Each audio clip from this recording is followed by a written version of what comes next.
Hello বন্ধুরা, আমি আজকে বানাবো কাঁঠালের দানা দিয়ে বড়া। প্রথমে দানাগুলোর ভালো করে খোসা ছাড়িয়ে আমি এখানে দেখো একটা মিক্সার গ্রাইন্ডার নুন আর কাঁচা লঙ্কা দিয়ে ভালো করে বেটে নিয়েছি।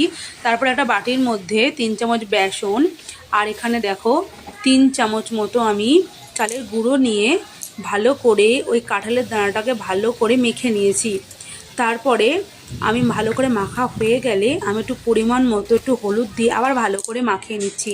আর এদিকে একটা কড়াইতে তেল গরম হতে দিয়েছি, আর এইদিকে ওই মিশ্রণটাকে চ্যাপটা চ্যাপটা চপের মতন করে বানিয়ে রেখে দিয়েছি। এবার এদিকে তেলটা গরম হয়ে গেলে আমি একটা একটা করে তেলের মধ্যে দিয়ে দেব।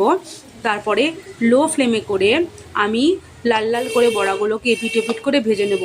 এগুলো গরম ভাত দিয়ে ডালের সাথে তোমরা খাবে, দারুণ লাগে খেতে। আবার বিকালে তোমরা স্ন্যাক্স হিসাবেও এটা চায়ের সাথে খেতে পারো, দারুণ টেস্টি লাগে খেতে। তোমরা বাড়িতে অবশ্যই ট্রাই করো।